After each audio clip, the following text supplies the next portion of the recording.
Okay, so today we are starting chapter number 3 from maths part 2 which is a triangle. Okay, so triangle पढ़ने से पहले हम लोग कुछ concepts कर लेते. concept भी नहीं, यहाँ पर सिर्फ एक theorem है जो हमें पता होना चाहिए.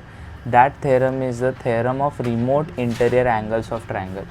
So ये क्या होता है दादा, remote interior angles of triangle? So very easy theorem. जैसे कि यहाँ पर ना तुम लोग एक triangle देख पा रहे हो, बराबर. ट्रायंगल तो है ही यहाँ पर, बट ये ट्रायंगल में एक बाहर वाला एंगल देख पा रहे हो, ये इसे हम लोग क्या बोलेंगे, एक्सटीरियर एंगल. और ट्रायंगल के अंदर जितने भी एंगल्स होते हैं ना, तो इन्हें बोलते हैं हम लोग इंटीरियर एंगल. तो इसमें एक फैक्ट होता है theorem of remote interior angles of triangle में, जो कि ये जो बाहर वाला एंगल जो फॉर्म हो रहा है ये हमेशा इक्वल होता है. किसके साथ इक्वल होता है, तो ये वाले एंगल के साथ और ये वाले एंगल के साथ. तो तुम लोग बोले दादा इस वाले एंगल के साथ नहीं इक्वल होता क्या? सो नहीं, क्योंकि ये वाला angle it is a closest to this angle ना, बगल बगल में ना ये दोनों एंगल. और यहाँ पर थ्योरम में क्या दिया है, रिमोट एंगल. रिमोट मतलब क्या, जो चीज़ें एंगल से क्या होती है, दूर होती है. सो ये दो दूर वाले एंगल्स, इनको अगर मैं टोटल करूँ, लेट सपोज ये हमारा 80 है, तो ये एंगल कितना होगा 40, और ये भी कितना होगा 40. इन दोनों का टोटल हमेशा ये एंगल आता है, या फिर ये एंगल हमेशा इन दोनों एंगल से बनते. क्यों इसे रिमोट इंटीरियर एंगल बोला जाता है, समझ में आया? क्योंकि ये एक्सटीरियर एंगल से क्या होता है, तो दूर होते ये दो एंगल्स. इसके क्लोजेस्ट होगा तो इसे रिमोट इंटीरियर बोल सकते हैं क्या? नहीं. तो अगर मेरे पास कुछ ऐसी फिगर है, बराबर, और यहाँ पर एंगल मेरा फॉर्म हो रहा है, सो यहाँ पर रिमोट एक्सटीरियर एंगल क्या बनेगा, एक तो ये और एक ये वाला. समझ में आया? अगर ये 120 है, इसका मतलब क्या हो सकता है, एक 80 हो सकता है, एक 40 हो सकता है, या फिर एक 60 होता है, और दूसरा भी क्या हो सकता है, 60 हो सकता है, बराबर. तो दोनों का टोटल मिलाकर क्या आता है, exterior angle. Hope you understood. Okay, so अभी यहाँ पर हम लोग आगे बढ़ते. ओके, सो आगे यहाँ पर देखो, इसके एग्जाम्पल से, जैसे कि अगर इसे एक्सटीरियर मान लिया जाए तो ए और सी बनेगा, करेक्ट. अगर हम लोग इसे एक्सटीरियर मान लेते तो वापस से क्या बनेगा, ए और सी बनेगा. ये एक्सटीरियर होता है तो ये दो बनते हैं, पिछले बार ही देखा. ये एक्सटीरियर होगा तो वापस ए और क्या बनेगा, बी बनेगा. सो यही यहाँ पर दिया हुआ है. होप यू अंडरस्टूड कंसेप्ट क्या है, theorem of remote interior angles of triangle का. Okay, so now let's move to the practice set 3.1. Okay, so practice set 3.1 में क्या है यहाँ पर, तो एक फिगर दिया हुआ है, ACD is an exterior angle of A ABC. ABC का ACD क्या है, एक्सटीरियर एंगल है. बहुत ईजी क्वेश्चन से.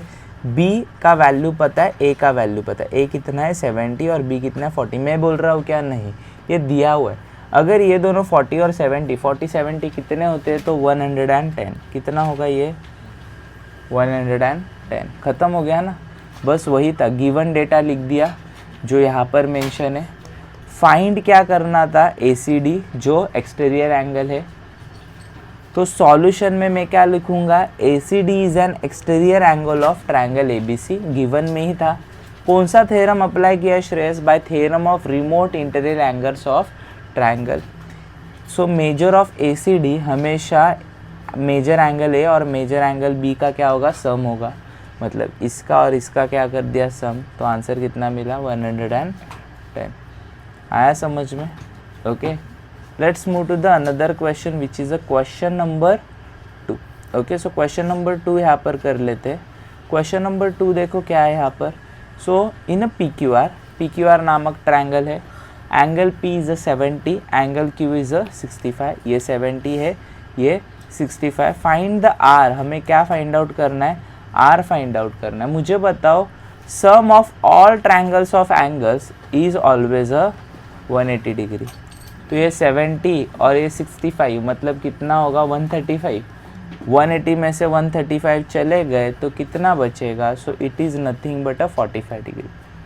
Okay, so we know that sum of all angles of a triangle is a 180. सबको सम करेंगे, ये 70 होगा, ये 65 होगा, एडिशन होगा, ये इधर जाएगा लात मार के. सो R का वैल्यू मिल गया 45. ईजी है नहीं? Okay, let's move to the another question which is a question number 3. So यहाँ पर देखो question number 3 is also the measures of the angles of the triangle. एक का मेजर है x डिग्री, दूसरे का मेजर है ब्रैकेट में x minus 20 degree, third measure is x minus 40 degree. Okay, so find the measures of each triangle. Each triangle के measure बताओ. वापस हम लोग क्या बोलेंगे, sum of all angles of the triangle is 180 degree. यहाँ पर गिवन डेटा और फाइंड डेटा तुम्हें पता है कैसे लिखने. उसके बाद यहाँ पर हम लोग लिखेंगे we know that the sum of the angles of the triangle is 180 degree. तो x डिग्री, एक एंगल x डिग्री है, दूसरा ब्रैकेट में x माइनस 20 डिग्री है, थर्ड वाला x माइनस 40 डिग्री. यहाँ पर इक्वल्स टू क्या आएगा 180 डिग्री. तो मुझे बताओ अगर मैं ब्रैकेट्स ओपन कर देता हूँ तो मुझे क्या मिलेगा, x plus x minus 20 plus x minus 40 ये मिलेगा इज इक्वल टू 180. कितने x है रे, 1 2 3, इसीलिए क्या बना ये 3x. Okay, minus 20 minus 40 minus 60 होगा ना, तो माइनस 60 आया वहाँ पर. इस माइनस 60 को 3x लात मारकर भगाएगा यहाँ पर, तो हमें 3x इज इक्वल टू क्या मिलेगा 180 plus 60. 180 plus 60 is nothing but 240. 3 लात मारेगा, सॉरी x लात मारेगा 3 को, तो नीचे आएगा 3 1 जा 3 और 3 के टेबल में 24 कब आता है 8 जा, एक एक्स्ट्रा 0, मतलब कितना है आंसर 80. तो x का वैल्यू अगर 80 मिलता है तो मैं ये वाले निकाल सकता हूँ क्या values, 80 minus 20 which is 60, 80 minus 40 which is 40. देखो एक तो x है 80, फिर 60 आंसर आया और लास्ट वाला क्या आया 40. Hope you understood question number 3 also. Let's move to the question number 4. Okay, so question number 4 देखो क्या है, the measure of the one of the angle of the triangle is a twice. यहाँ पर conditions बनाने, the measure of a one of angle of a triangle is a twice the measure of its smallest angle and the measure of the other thrice the measure of the smallest angle and find the measures of the three angles. So थोड़ा confusing है, but यहाँ पर देखो given में वही lines हमें लिखनी है, फाइंड में मेजर्स ऑफ ऑल 3 एंगल्स लिखने. यहाँ पर हमें पता ही नहीं है कौन सा स्मॉलेस्ट एंगल है, तो हम लोग बोलेंगे let the measure of the smallest angle भी x डिग्री. जो पता नहीं है उसे कंसिडर करेंगे x. पहला वाला कंडीशन देखो, according to the first condition one of the angle is a 2x and the other angle is a 3x. जैसे कि उन लोगों ने बोला था one of the angle is a twice और दूसरा जो एंगल है वो क्या है थ्राइस, बराबर. तो इसीलिए यहाँ पर one of the angle is a 2x degree लिखा और दूसरा एंगल हम लोग 3x डिग्री बोल दिए. काफ़ी ईजी है. देखो इतना कन्फ्यूजिंग किया है ना ये सब कुछ कि बच्चों को डरावना लगता है, बट हम लोगों ने क्या किया, let small angle be x. इतना समझ में आया. अगर एक एंगल एक्स है मतलब 2 फाइंड आउट करने ना, और उन लोगों ने क्या बोला था दूसरा ट्वाइस है मतलब क्या होगा दूसरा एंगल 2x. फिर उन लोगों ने क्या बोला सो थ्राइस है मतलब थर्ड वाला एंगल क्या होगा 3x. मिल गए ना तीनों भी एंगल. तो यहाँ पर फर्स्ट वाला x डाल दिया x डिग्री, सेकेंड वाला 2x डिग्री डाल दिया, थर्ड वाला 3x डिग्री डाल दिया. इक्वल्स टू क्या होगा हमेशा 180, क्योंकि the sum of all the angles of triangle is a 180 degree. So अगर इनको मैं मिलाऊँ तो कितना बनेगा यहाँ पर 6x इक्वल्स टू 180. और 6 कहाँ पर जाएगा तो यहाँ पर नीचे. 6 1 जा 6, 6 2 जा क्या आता है 12 और 6 3 जा कितना आता है 18. एक एक्स्ट्रा 0 ऊपर आ गया वो. तो यहाँ पर आंसर कितना मिला 30. x का वैल्यू है 30. सो 2x का वैल्यू कितना होगा 60. 2 इंटू 30 ये कितना होगा तो 90. 3 इंटू 30. ख़त्म हो गया ना सम. आया समझ में फोर्थ सम. ओके, काफ़ी इजी सम है. Let's move to the question number 5. देखो क्वेश्चन नंबर 5 क्या है यहाँ पर.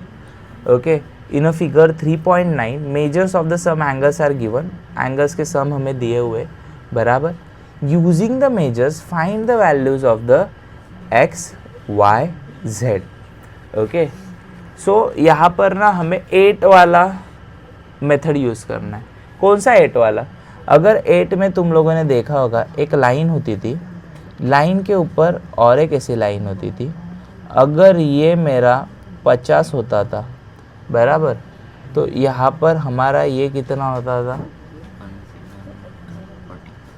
कितना होना चाहिए 130। क्यों होता था पता है तुम लोग, क्योंकि इन दोनों का सम हमेशा क्या आता था, सप्लीमेंट्री, मतलब 180 आता था, क्योंकि इन्हें हम लोग बोलते थे angles in a linear pair. कौन से एंगल्स होते थे, angles in a linear pair. तो ये वाला वही लाइन है, उसके ऊपर ये वाला लाइन है। अगर ये 140 आता है श्रेयस, तो ये कितना आएगा, कितना आएगा 40, बराबर। तो मुझे z मिल गया 40। अगर ये वही लाइन हमारा मान लेते और इसके ऊपर ये लाइन डाला हुआ है, तो ये अगर 100 है तो ये कितना होगा। तो मुझे बताओ, अगर ये 80 है, ये 40 है, तो टोटल एंगल कितना होना चाहिए, हमेशा 180 ना। जो भी हमारा अंदर वाला ट्रायंगल होगा वो कितना होना चाहिए, 180 होना चाहिए।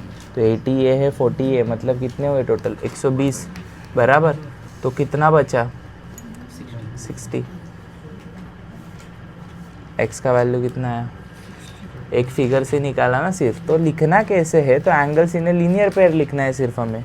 सबसे पहले NET NEM देखो, ये वाला NET NEM देखो, बराबर। यहाँ से यहाँ पर, यहाँ से यहाँ पर, यहाँ पर मैं रीज़न लिखूँगा एंगल्स इन लीनियर पेयर, बराबर। तो अगर ये 100 है, 100 यहाँ पर जाएगा, 180 में से 100 गया तो कितना बचा 80। सिमिलरली अभी हम लोग क्या देखेंगे, सो अभी हम लोग EMR और EMN देखेंगे। देखो EMR EMN क्या है, 180 डिग्री है ना, ओके। सो यहाँ पर EMR है 140, 140 यहाँ पर जाएगा तो माइनस होगा, सो दैट मीन्स ये कितना मिला 40 डिग्री। अगर ये 80 और 40 है, मतलब x हम लोग को निकालने में इजी है ना, तो हम लोग क्या बोल सकते हैं, sum of all the angles of the triangle is a 180, 80 plus 40 plus x equals to 180, 180 minus 180 is nothing but a 60 degree. Easy question. Okay, तो 5 क्वेश्चन हम लोगों ने सॉल्व कर लिए। Now let's move to the question number 6। Okay, तो question number 6 देखो यहाँ पर है, ये वाला भी इजी क्वेश्चन है। जैसे कि यहाँ पर फिगर में दिया हुआ है, the line AB is a parallel to D। कौन सा लाइन है, AB, ये D को क्या है, पैरेलल है, मतलब कभी भी इंटरसेक्ट नहीं करेंगे। Okay, measures of the DRE ARE using the given measures, find out करना हमें DRE, किधर गया भाई, DRE, ये फाइंड आउट करना है, ठीक है, ये वाला फाइंड आउट करना है। और दूसरा ARE फाइंड आउट करना है, ARE मतलब ये वाला फाइंड आउट करना है। तो सबसे पहले यहाँ पर देखो लाइन AB पैरेलल बोल दिया, गिवन है। ओके, सो तुम लोग यहाँ पर देख पा रहे हो जैसे कि ये एंगल और ये एंगल दोनों पैरेलल है, तो ये 70 तो पता है ना, तो ये भी स्वरा कितना होगा, क्योंकि ये Z बन रहा है और Z मतलब क्या होता है, अल्टरनेट एंगल। तो मुझे बताओ ये 40 है, ये 70 है, बराबर। तो सम ऑफ ऑल ट्रायंगल्स कितना आना चाहिए, 180 ना। 70 और 40 कितने होते हैं, 110, और 180 में से 110 चले गए तो कितना बचता है, 70, मतलब ये कितना मिला मुझे। तो पहला वाला DRE मिल गया क्या, DRE। देखो फिगर से ही सॉल्व कर रहे हैं हम लोग, कुछ भी नहीं है इसमें। DRE हमें कितना मिला, 70। अभी ARE निकालना है, ARE। ओके, तो ARE क्या दिखाई दे रहा है रे, ARE is a exterior angle. क्या दिखाई दे रहा है तुम लोग को, एक्सटीरियर एंगल दिख रहा है या फिर लीनियर, जो एंगल्स इन लीनियर पेयर दिख रहा है, एंगल्स इन लीनियर पेयर या फिर एक्सटीरियर, जल्दी से बताओ। Good, so angles in linear pair, मतलब अगर ये 70 होता है तो ये कितना होगा, 110।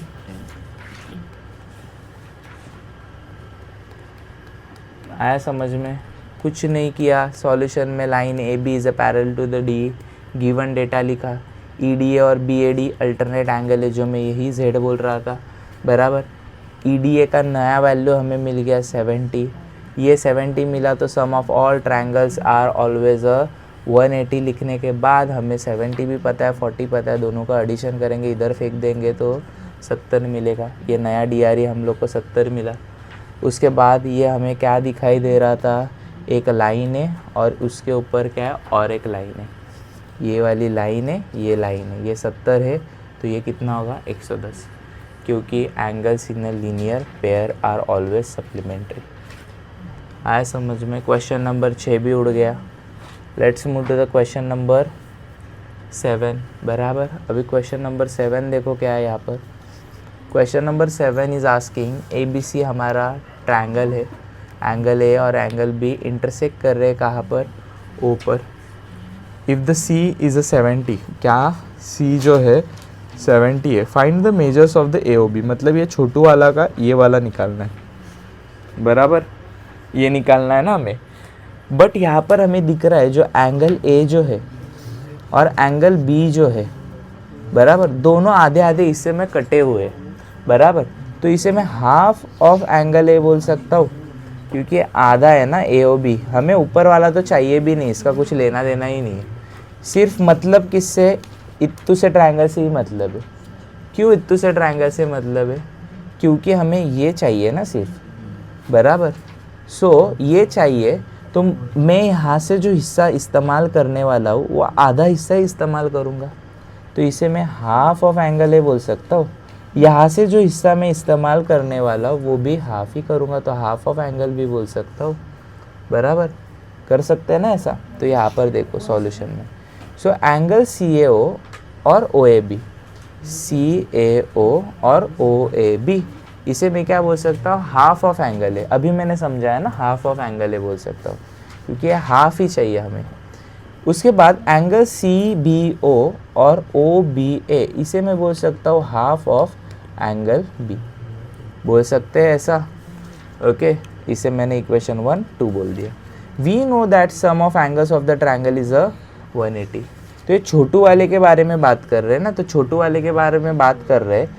बट उससे पहले ये बड़ा ट्रायंगल देखो ABC। बराबर, ABC में तो मैं बोलूँगा ना, अगर एंगल A है प्लस एंगल B है प्लस एंगल C है इज इक्वल टू क्या आएगा? 180। इसमें से मुझे एंगल C पता है कितना है? 70। एंगल A किसके साथ इक्वल होगा? तो एंगल A और B हमें निकालने के लिए 70 कहाँ पर जाएगा? 180 के पास। तो यहाँ पर हमें पता चल रहा है एंगल और A और B का वैल्यू कितना मिल रहा है? 110।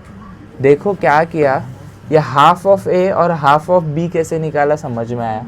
उसके बाद ये बड़े ट्रायंगल के बारे में देखो, इसके एंगल्स का क्या कर दिया? एडिशन। क्या बोलकर? The sum of all the angles in a triangle is a 180 degree supplementary.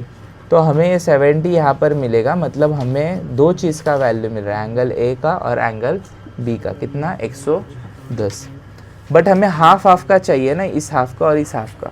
तो मैं बोलूँगा मल्टीप्लाइंग, इसे हम लोग क्या कर देते? मल्टीप्लाई कर देते किससे?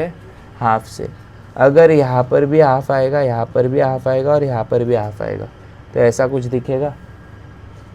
तो हाफ हाफ, तो यहाँ पर सही है, हाफ हाफ लिख दिया। जब ये यहाँ पर हाफ आएगा तो 2 1 जा 2 और ये क्या आएगा यहाँ पर? 55 डिग्री। उसके बाद हाफ ऑफ एंगल A के जगह पे मैं बोल सकता हूँ OAB, ये जो OAB है, क्योंकि यहाँ पर ही बताया ना।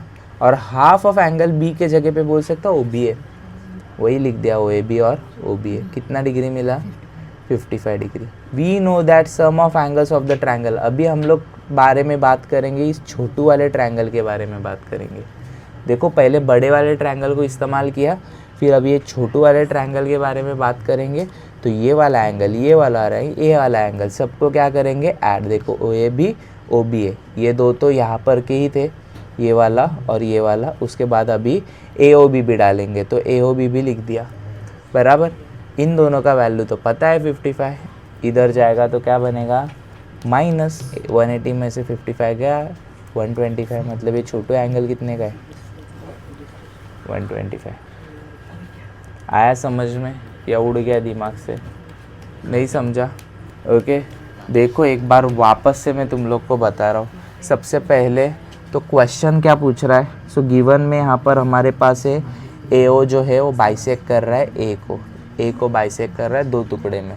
बराबर, तो 2 छोटे टुकड़े बन रहे। BO बाइसेक्ट कर रहा है B को, सो यहाँ पर भी 2 टुकड़े बन गए और C हमें पता है।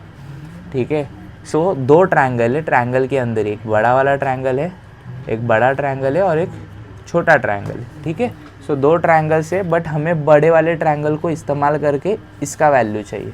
तो सबसे पहले तो मैं बोल सकता हूँ, क्या बोल सकता हूँ, तो ये जो CAO एंगल है और इसी को लगकर है OAB एंगल है, बराबर। एंगल CAO उसी को लगकर है OAB।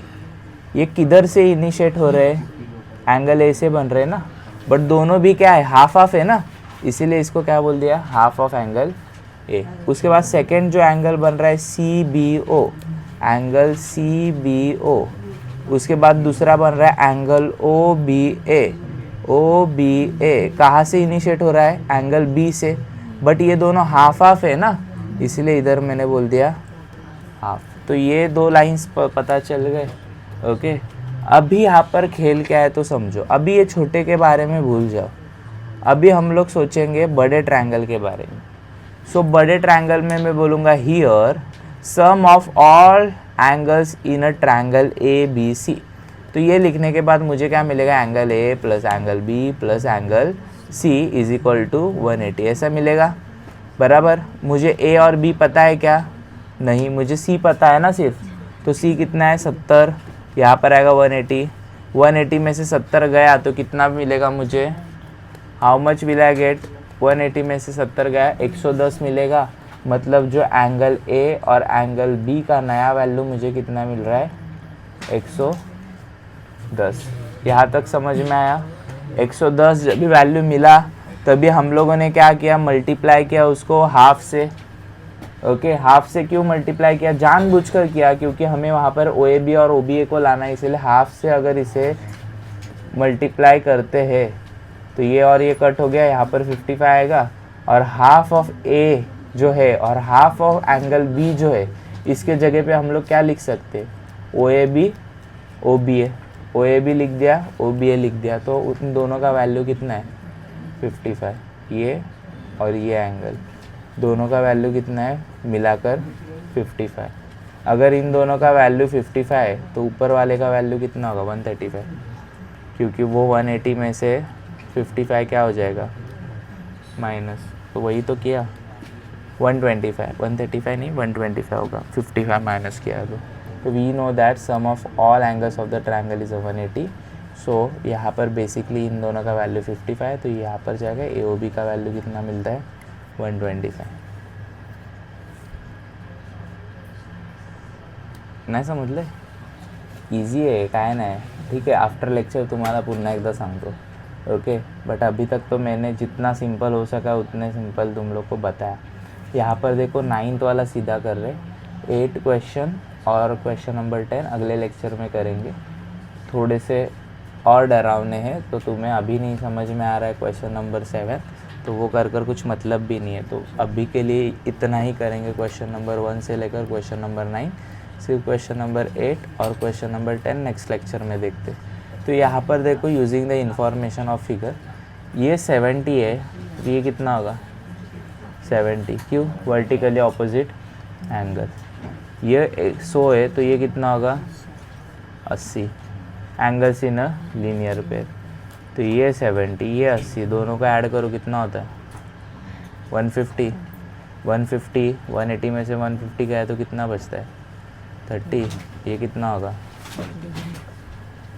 सिंपल आया समझ में, ओके। ये होगा वर्टिकली ऑपोजिट तो 70 आएगा, ये होगा angles in a linear pair तो 80 आएगा। 70 और 80 कितना होता है, अभी तो बताया ना 150, तो 180 में से 150 क्या हो जाएगा चला जाएगा और 30 बचेगा। इजी है ना। वर्टिकली ऑपोजिट एंगल एक बार बताना, एंगल्स इन लीनियर पेयर बताया, फिर sum of all angles in the triangle is a 180 बनाना। So that's it for today. हम लोगों ने 1 से लेकर 9 तक सम किए। क्वेश्चन नंबर 8 क्वेश्चन नंबर 10 अगले लेक्चर में करेंगे, जहाँ पर हम लोग 3.2 भी देख लेंगे, ओके।